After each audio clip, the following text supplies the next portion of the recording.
Let's look ahead to Friday in the NBA. A daily look ahead, streaming targets, and of course, the one and only Michael H. Bolton. Thanks, Josh. It's Michael Bolton here, and it's time for another episode of the Locked On Fantasy Basketball Podcast. Let's get to it. Let's get to it, indeed.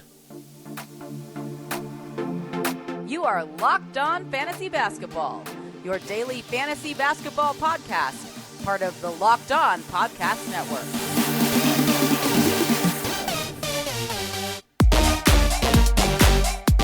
Hello and welcome to the Locked On Fantasy Basketball Podcast, brought to you by Basketball Monster. My name is Josh Lloyd, and I do not have to issue an apology for using a disability slur on live TV. I'm also the lead fantasy analyst at basketballmonster.com, and you can find me on Twitter, as always, at redrock_bball, on TikTok at redrock_bball, and on Instagram at Locked On Fantasy Basketball. Today's episode is brought to you by Prize Picks, the easiest and most exciting way to play daily fantasy sports.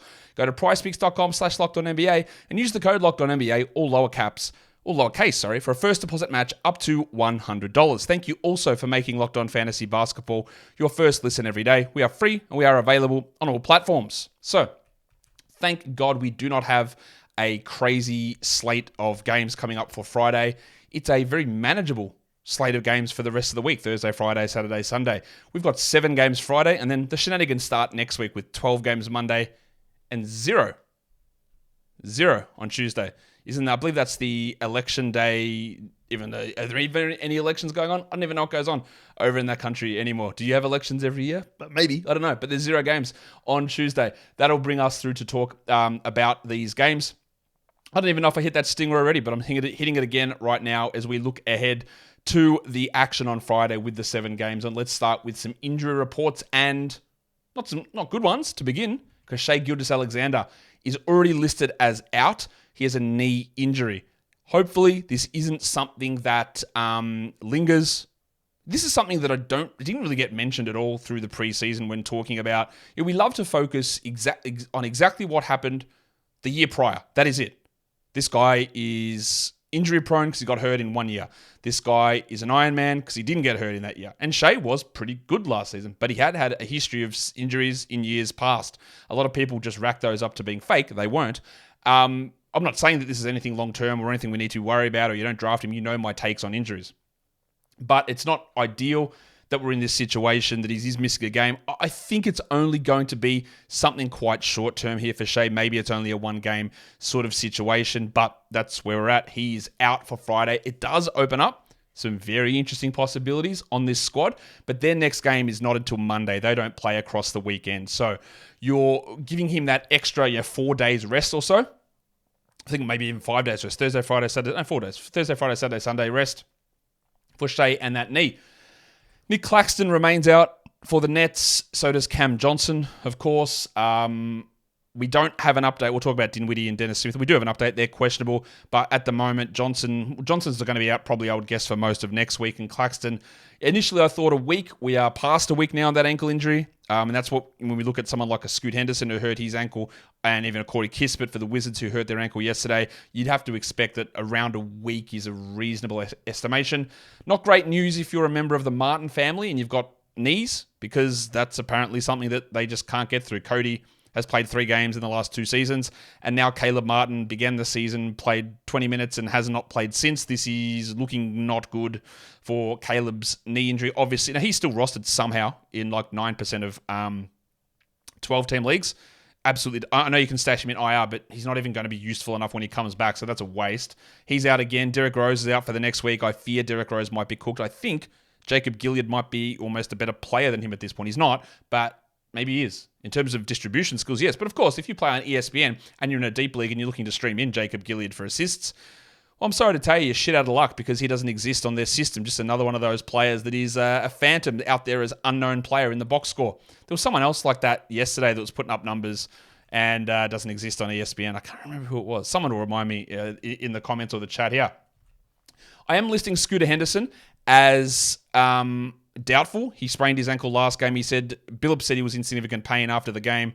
I just would find it hard to believe that Scoot when there's nothing to play for, would rush back and play on Friday. They play again Sunday and then Wednesday. Wouldn't be stunned to see the whole week off, and then he comes back maybe for that Wednesday game, or then the other game after that is Sunday against the Lakers. They've got a 2-game week next week, the Blazers.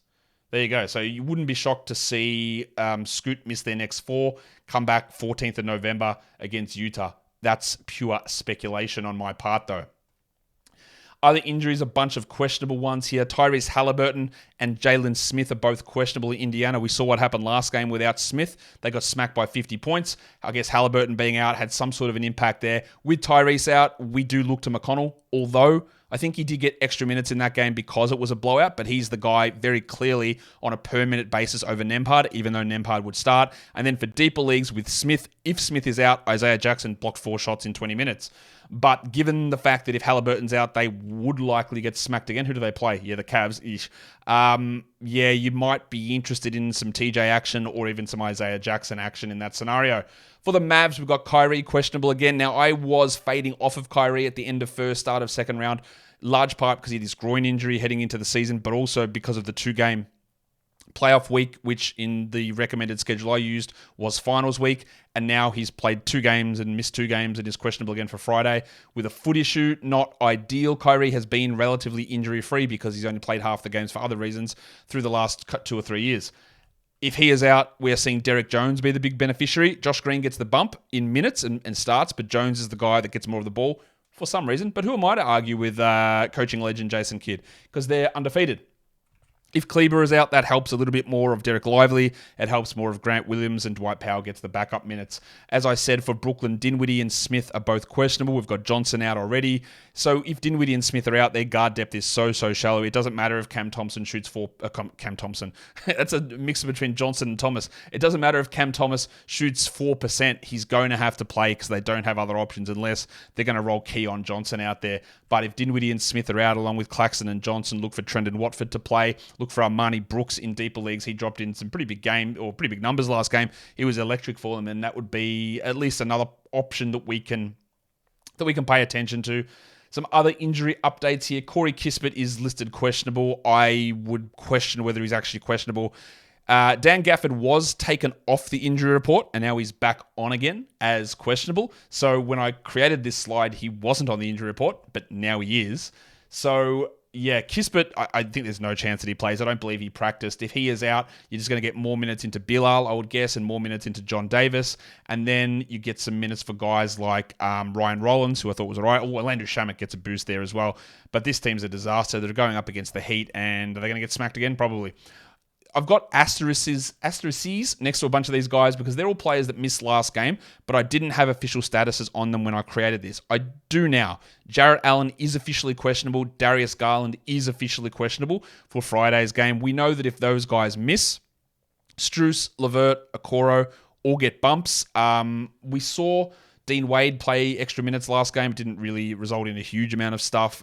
We saw George Niang start. Didn't result in a huge amount of stuff. LeVert's the guy that we really do target in that scenario.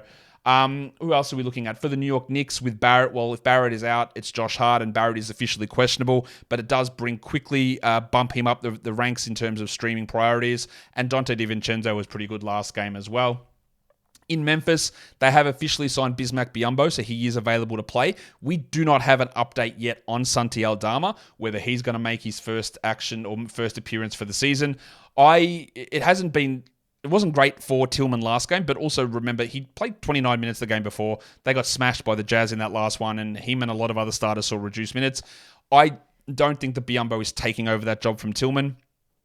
But Tillman's not going to be a 35-minute-a-night guy. We've got him at about 28 minutes at the moment, and I think that's relatively reasonable.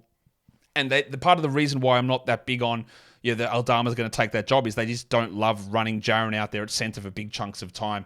Yes, they have not won a single game, and their last 2 games they've lost by a combined 39 points, so they probably need to change something. But just having Aldama in that reserve rotation instead of Roddy or LaRavia or Vince Williams, he plays his 25, 26 minutes, I think is useful. Jimmy Butler's popped up as probable.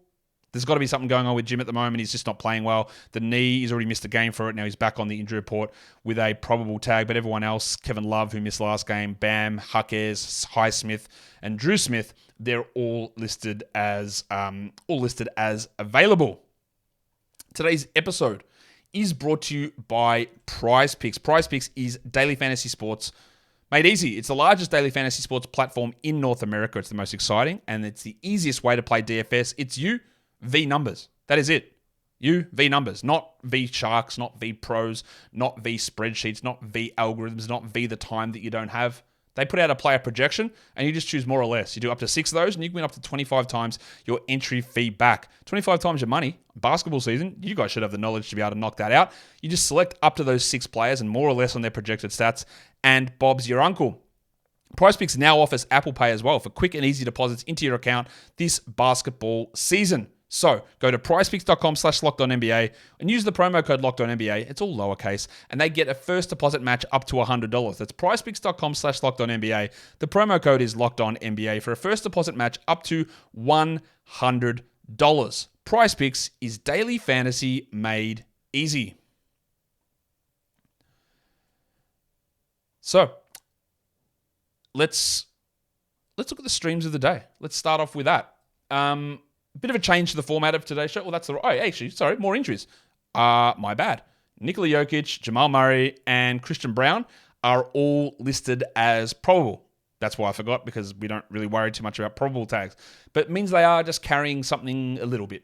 We don't worry too much about that. Now, let's do stream of the day. We've got 5 streams of the day now, and we have certain cutoffs for each one of them, but there is a guy that is dominating the streams of the day today. For 10 teams, I am going to throw Xavier T. Illman in there. I use a 65% rostered cutoff. He's at 64, so he's on the borderline of that. I still would use him in a 10-team league on Friday. And the other guy who's really is shaping up as a solid stream across most formats is Josh Richardson. He's 8% rostered now. I don't think that he's a must-roster guy rest of season, but he played 30 minutes last game, shot 11%.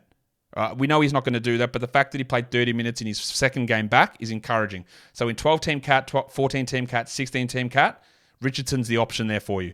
In a 12-team points league, he and Kobe White project relatively similar in terms of fantasy points. White is a higher usage player who is, I think, guaranteed more minutes than Richardson, so I lean to him slightly, even though it's been a rough start. But as I will always say, look at Kobe White's shooting numbers. And someone made this point to me yesterday. They said, well, part of the reason Kobe White was good last season is he was playing in a backup role. And I understand that. That is true. But moving from being in a backup role versus a starting role doesn't mean that you become a 20% shooter from 3, right? Or a 30% shooter overall. It might impact some of your stuff like usage, all of that thing. And maybe you get slightly harder looks. That's true. But he's not a 30% shooter and a 20% three-point guy. And at one point, he's going to have a game where he goes 7 of 9, 18 points, 5 assists in 32 minutes. Right? This will happen at some point. This is how variance works. If he continues to be a 20% shooter, you might as well just cut him out of the NBA right now. So I do think that he is at least worth a stream with the full knowledge that he sucked and he could easily suck again. But I guess that's the risk we take when we do this. And normally I would go in and give you some positional, one streamer per position. I'm going to do it a little bit different today, as I said earlier on. So what we're going to do, we're going to go straight into what's on my radar across the 7 games in the NBA. The first one is the Cavs and the Pacers. I do want to watch Max Strus because he has served up 2 absolute Struses in the last couple. Can't shoot well. And we saw what he did early in the season was definitely buoyed by a couple of things. 40 minutes a night, big rebounds, some out-of-character assists.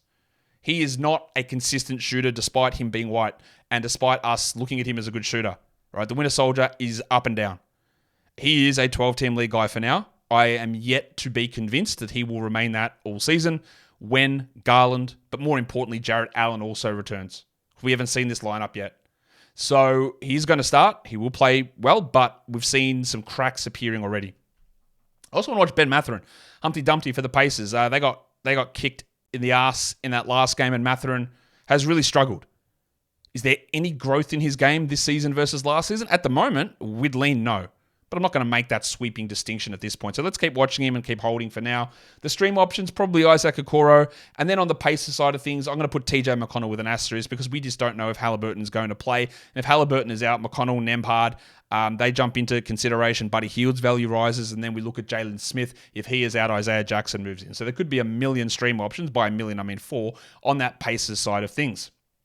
The next game that we go to here is the Knicks and the Bucks. I do want to watch inefficient legend Julius Randle because he has been dreadful. And if you look at straight 9-cat rankings, he's like 300th or something this season because he can't hit shots from the field. His free throws are down. There's no defensive stats. His usage is down. And like I talked about with Dan Titus earlier today, like he had off-season ankle surgery and we sort of dismissed it. He's fine. He's ready to go, but maybe not. Maybe it's going to take a month or so to round back into shape. He looks bad. We're not dropping him, but he looks terrible. For the Bucks, speaking of looking terrible after off-season surgery, Chris Middleton. Any chance Bro gets over 17 minutes? I fear that we are in for a very, very long ramp-up. And I've had a tortured relationship with Chris Middleton this fantasy off-season. He was ranked initially at 80, and I was like, man, this is ridiculous. We're going to go higher than this. And then we heard the Lillard trade and went, oof, okay, we're going to drop him back down. And then we heard, actually, he's not ready to practice at all. And oh my God, like, what are we doing? I'm not interested here unless we're in the 90s. And I still wasn't low enough on him. So I thought everyone was low on him at the start with the ADP. And then all this news came through trades, injuries, and yeah, it's been way worse. It is a patience thing. But honestly, in an 8-teamer, move on. In a 10-teamer, I'm not sure you can wait. I still will.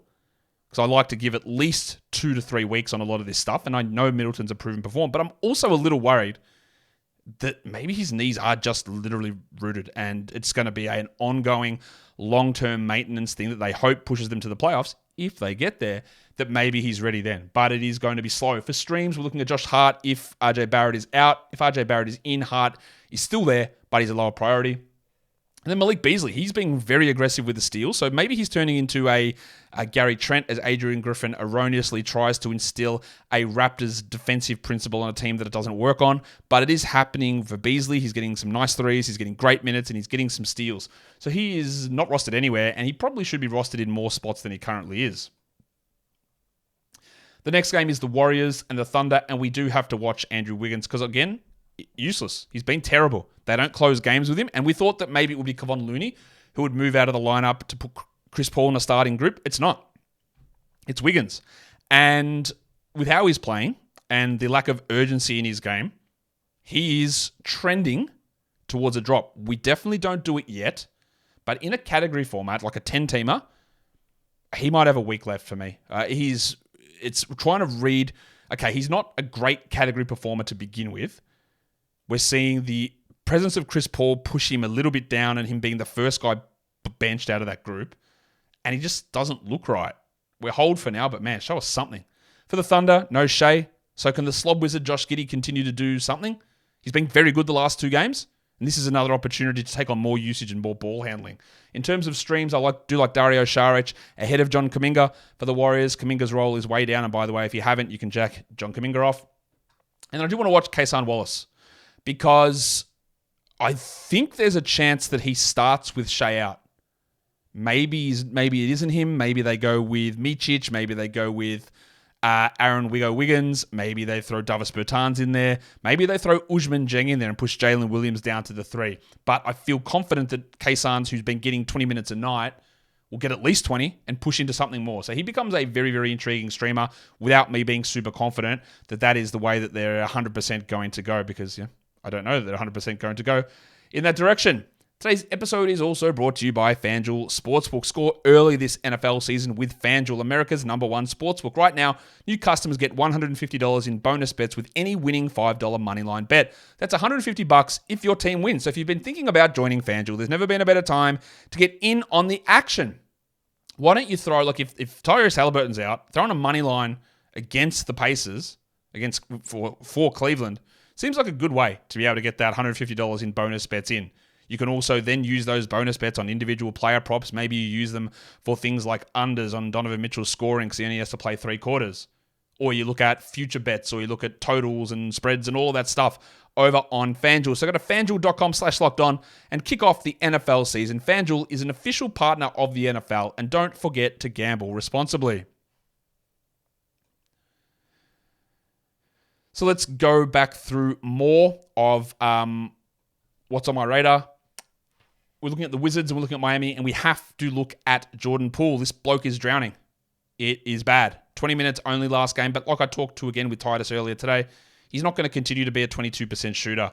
That's just not going to stick. He's also averaging, 2 assists per game and 27 minutes. I am worried about all the blowouts, but it is a weird thing with a guy literally who is what they got back for Bradley Beal, where they're just like, we actually don't think that you need to play at all. That's weird, right? We don't really expect that.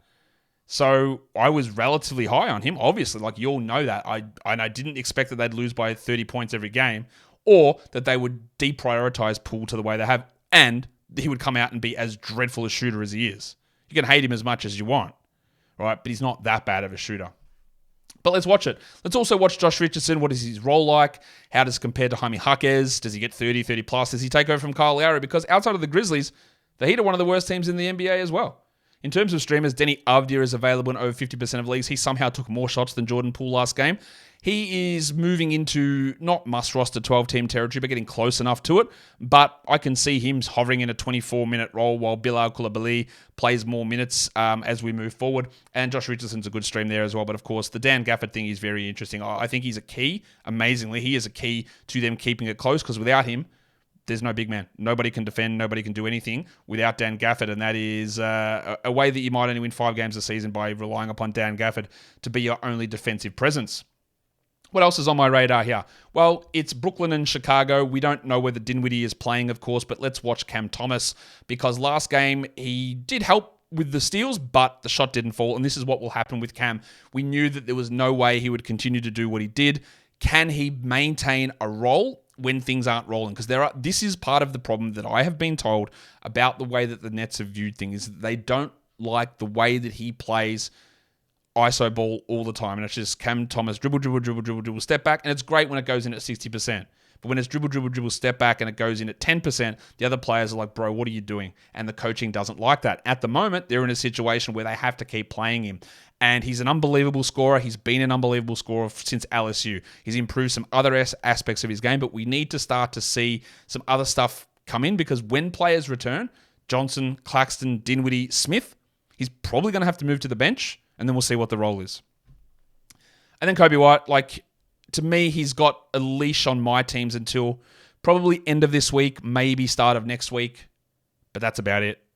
And then streams, I do like Dorian Finney-Smith with Claxton out. Royce O'Neal's an option as well. And Kobe White, again, we'll go to Kobe White as a streamer.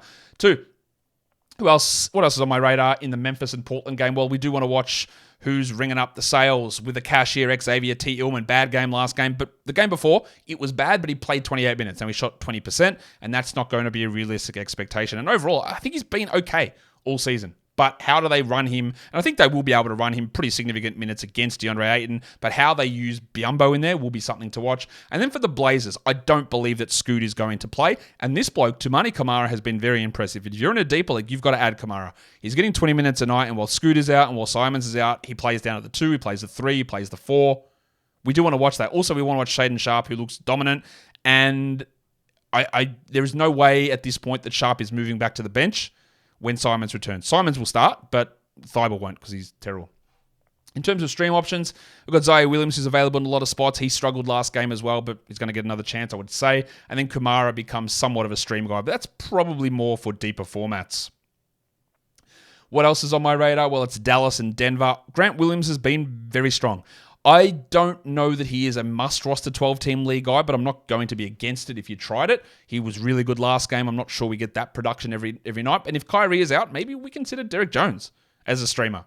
For Denver, Michael Porter Jr. has been bad the last 2 games. He started off unbelievable, aggressive on his rebounding, but the last 2 games have been a struggle. Let's see if he can flip that around. In terms of streams, Derek Lively is available in over 50% of leagues, and I think in all 12-team category leagues, he needs to be rostered. In points leagues, it's iffy. But we saw big minutes for him last game. I don't know how it goes in this one against Jokic. That could be a problem with fouls. But we're not. If we stream him in, it's more to add him for a longer run versus just for this game.